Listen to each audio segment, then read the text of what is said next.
പുനർഗ്രഹം treatment plant നഗരസഭയ്ക്ക് കൈമാറണമെന്ന ആവശ്യം ശക്തം. കൗൺസിലർമാർ പ്രതിഷേധത്തിൽ. പുനർഗ്രഹത്തിലെ നഗരസഭയ്ക്ക് വിട്ടു നൽകാൻ തയ്യാറാവുക സർക്കാരെ.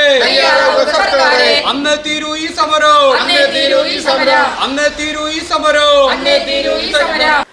ഫിഷറീസ് വകുപ്പിന് കീഴിലുള്ള പുനർഗ്രഹം ഫ്ളാറ്റിന്റെ സീവേജ് ട്രീറ്റ്മെന്റ് പ്ലാന്റിന്റെ നടത്തിപ്പ് നഗരസഭയ്ക്ക് വിട്ടുനൽകണമെന്നാവശ്യപ്പെട്ട് നഗരസഭ സർക്കാരിന് സമർപ്പിച്ച അപേക്ഷ ഉടൻ പരിഗണിക്കണമെന്നാവശ്യപ്പെട്ടാണ് LDF കൗൺസിലർമാർ ഫിഷറീസ് ഓഫീസിന് മുന്നിൽ പ്രതിഷേധം സംഘടിപ്പിച്ചത്. പ്ലാന്റിന്റെ നടത്തിപ്പും പരിപാലനവും ഏറ്റെടുക്കാൻ നഗരസഭ തയ്യാറാണെന്നും ഫിഷറീസ് വകുപ്പിൽ നിന്നും നഗരസഭയ്ക്ക് വിട്ടുനൽകണമെന്നും ആവശ്യപ്പെട്ട് നഗരസഭ സർക്കാരിന് മുന്നിൽ കത്ത് നൽകിയിരുന്നു. STPയുടെ ദൈനംദിന നടത്തിപ്പും പരിപാലനവും ശ്രദ്ധിക്കാത്തത് ചൂണ്ടിക്കാട്ടിയാണ് തീരദേശ വാർഡുകളിലെ കൗൺസിലർമാർ ഫിഷറീസ് DD ഓഫീസിന് മുന്നിൽ കുത്തിയിരിപ്പ് സമരം നടത്തിയത്. നഗരസഭയുടെ കീഴിൽ താമസക്കാരുടെ പ്രശ്നങ്ങൾക്ക് വേഗത്തിൽ പരിഹാരം കാണാൻ കഴിയുമെന്നും ശുചിത്വം, അടിസ്ഥാന സൗകര്യങ്ങൾ എന്നിവ കൂടുതൽ കാര്യക്ഷമമായി ഉറപ്പാക്കാനാകുമെന്നും സമരക്കാർ അഭിപ്രായപ്പെട്ടു. സമയത്തുമ്പോൾ ഫ്യൂസൂരും STPന്റെ പ്രവർത്തനം നിലച്ചാൽ അത് ശരിയാക്കുന്ന ആളുകൾ കാലയളവ് കഴിഞ്ഞു എന്ന് പറഞ്ഞ് ഒഴിഞ്ഞുമാറും. നഗരസഭക്കോ ഫിഷറീസിനോ അത് ഇടപെടാൻ വേണ്ടി കഴിയാത്തൊരു സാഹചര്യം, അത്തരമൊരു സാഹചര്യം കുറെ കാലങ്ങളായി അവിടുത്തെ ജനങ്ങളെല്ലാം അനുഭവിക്കുന്നതിന്റെ അടിസ്ഥാനത്തിൽ ഇനി അത്തരമൊരു സാഹചര്യം ഫ്ളാറ്റ് നിവാസികൾ അനുഭവിക്കാൻ പാടില്ല. ഇതിനൊരു സ്ഥായിയായൊരു തീരുമാനം വേണം.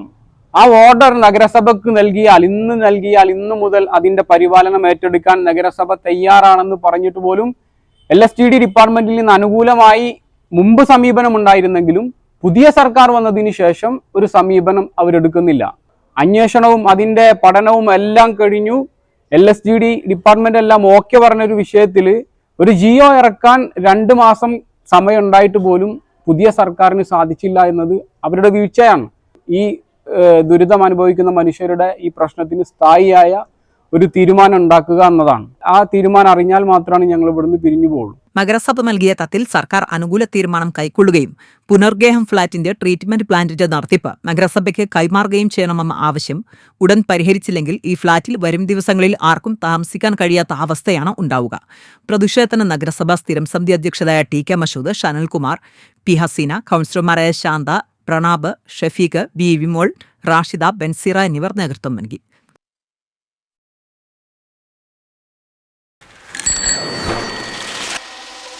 ഗോപൂനന്ദര ജിമാർട്ടിന്റെ ഹൈടെക് ഷോറൂം ഇനി തിരൂരിലും. ഗൃഹോപകരണങ്ങൾക്കും ഗാഡ്ജറ്റുകൾക്കും 70% വരെ ഡിസ്കൗണ്ട്, ക്യാഷ് ബാക്ക് കൂടാതെ ECUമായി. ഗോപൂനന്ദര ജിമാർട്ട്, പോലീസ് ലൈൻ, തിരൂർ.